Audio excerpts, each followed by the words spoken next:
तो रिसेंटली मैंने एक न्यूज़ आइटम पढ़ा तो मुझे पता चला कि सिक्किम भारत का एकमात्र ऐसा राज्य है जहाँ पे इनकम टैक्स एग्जेम्प्ट है वहाँ के बहुत सारे निवासियों के लिए।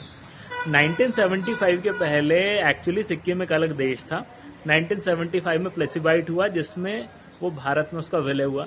तो भारतीय संविधान के अनुच्छेद आर्टिकल 371F में, जैसे 370 कश्मीर के लिए था, 371F में हमने कुछ स्पेशल प्रोविजंस दिए थे सिक्किम को, जिसमें से किया था कि वहाँ के लोगों को इनकम टैक्स के लिए हम छूट देंगे। हालांकि 2008 में ये एग्जेम्पशन ले लिया गया वापस, लेकिन उसके बाद इनकम टैक्स एक्ट में थोड़े थोड़े प्रावधान करके अभी भी वो चल रहा है। लेकिन उसके नियम कुछ ऐसे हैं कि जो इनकम सिक्किम में रहते हुए आपने कमाई है उसी पे एग्जेम्पशन है, बाहर के राज्यों से कुछ कमा रहे तो एग्जेम्पशन नहीं है। और दूसरा, अगर सिक्किम की कोई महिला दूसरे राज्य के व्यक्ति से शादी कर लेगी तो एग्जेम्पशन उससे हटा लिया जाएगा।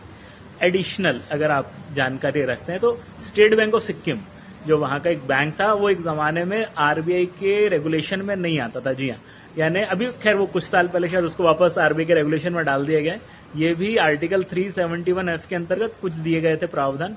तो हिंदुस्तान की शायद ऐसी बहुत सारी चीज़ें जो हम जानते नहीं हैं, आज पढ़ा तो सोचा आपके साथ शेयर कर दूँ।